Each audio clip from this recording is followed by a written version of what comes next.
Salut à tous, c'est Samuel. Nouvelle vidéo aujourd'hui, Jin Sakai Ghost of Tsushima de la marque VTS et c'est la version Deluxe que je vous présente.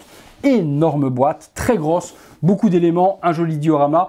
On va découvrir tout ça ensemble. Deux versions existaient forcément, puisque je viens de vous dire que c'était la Deluxe. Si Deluxe existe, il y avait une version régulière. Version régulière, des vêtements différents, pas de socle diorama. Je vous mets un petit visuel juste là devant. Vous pourrez voir à quoi cela ressemblait.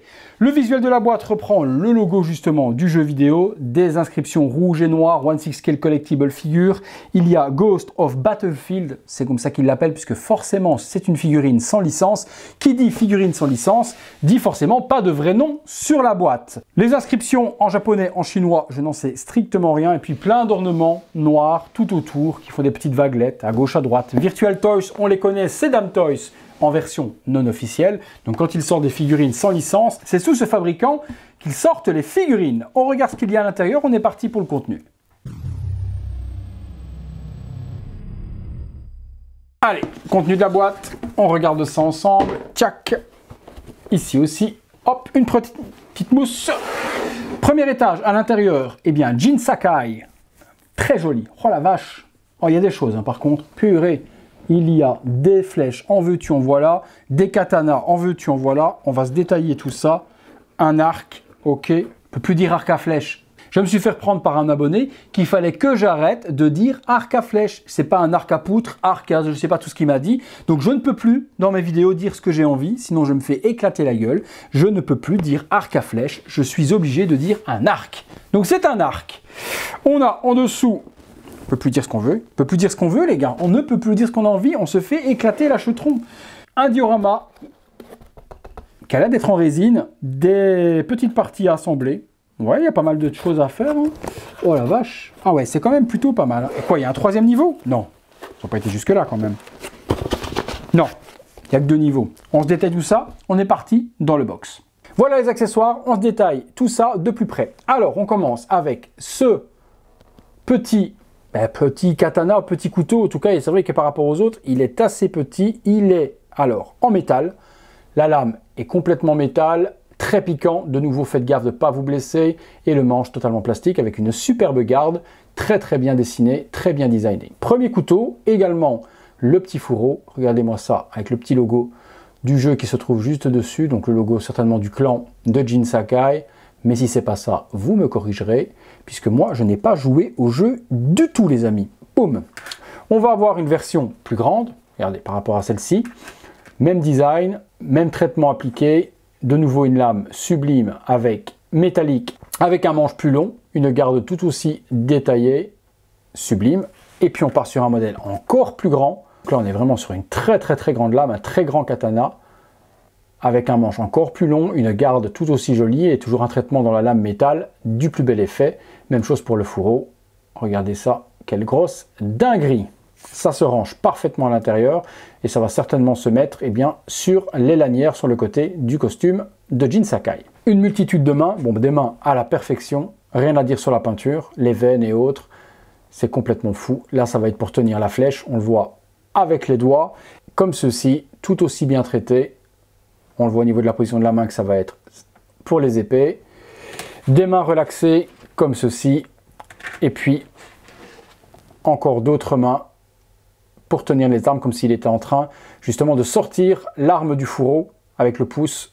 C'est vraiment la position idéale pour une sortie d'épée. Hein, vous voyez, c'est vraiment comme s'il sortait, ça c'est l'idéal. Des petits ustensiles comme ça, donc il y a une espèce de pierre lacée, je n'ai pas du tout la référence, vous me la direz dans les commentaires. Et puis il y a ceci, je ne sais pas du tout ce que c'est, ça a l'air de s'emboîter dans quelque chose. Est-ce que c'est... Ben non, ça ne peut pas être une queue de cheval, il n'y a pas de manuel, il n'y a rien. Donc si vous savez à quoi sert cette petite pièce, vous me le direz dans les commentaires, les amis. On dirait, je sais pas, ça ressemble à rien.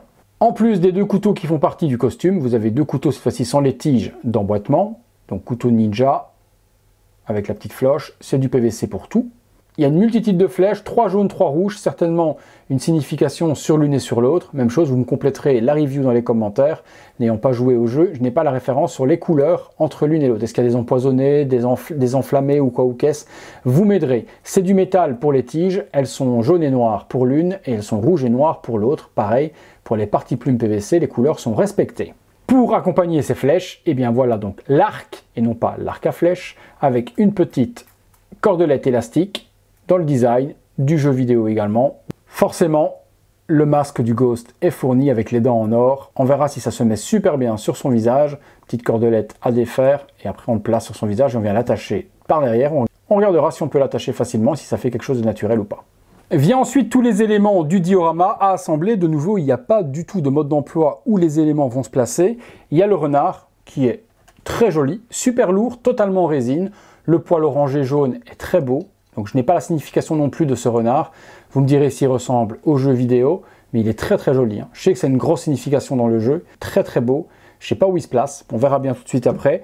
Il y a un petit plancher comme ceci, des petites lanternes, un socle jaune et orangé et verdâtre qui reprend, eh bien, comme si plein de feuilles de l'automne s'étaient posées sur de l'herbe. C'est en résine, c'est très lourd également. Et puis il y a de nouveau un autre petit plancher comme ceci.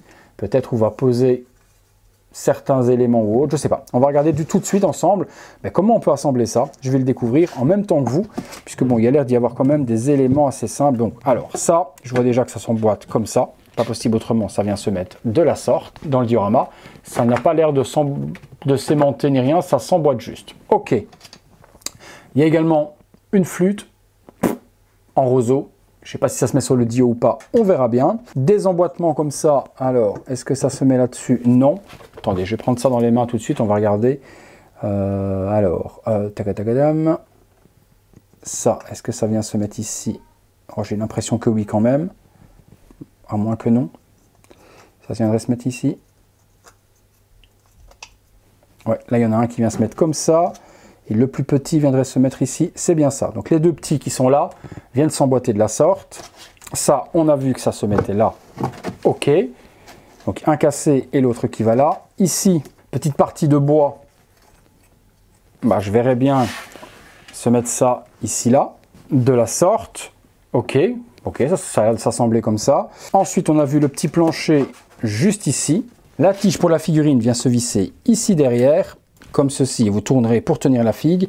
Le petit drapeau avec le fanion juste là. La petite flûte, aucune idée si elle se met sur le dio, on verra par la suite. Le petit renard, du coup, je pense qu'il peut se poser ici comme ça, par devant. Et puis, on va découvrir la figurine, c'est parti.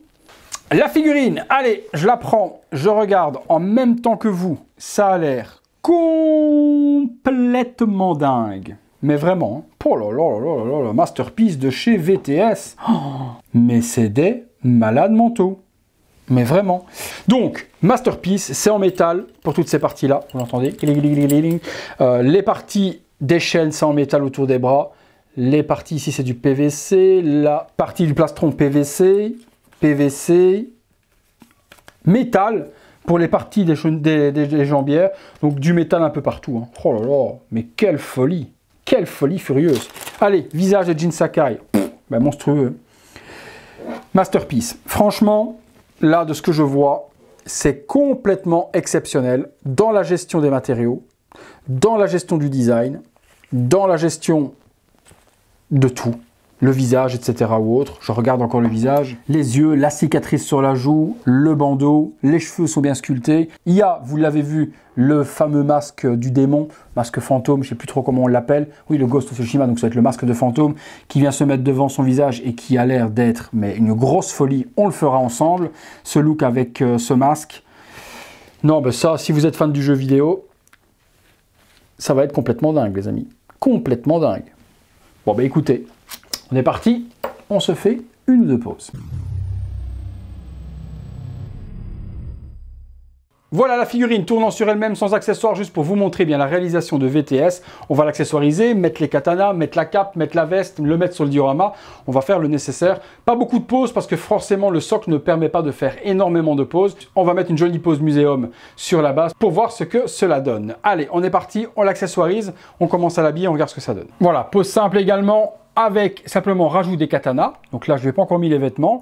2 katanas sur le côté, un katana dans le dos, afin d'accessoiriser un petit peu la figurine et qu'on voit ce que cela donne avec ses armes pour le moment sans tout l'attirail. On peut forcément, si on le désire également, rajouter l'arc en plus autour de sa taille.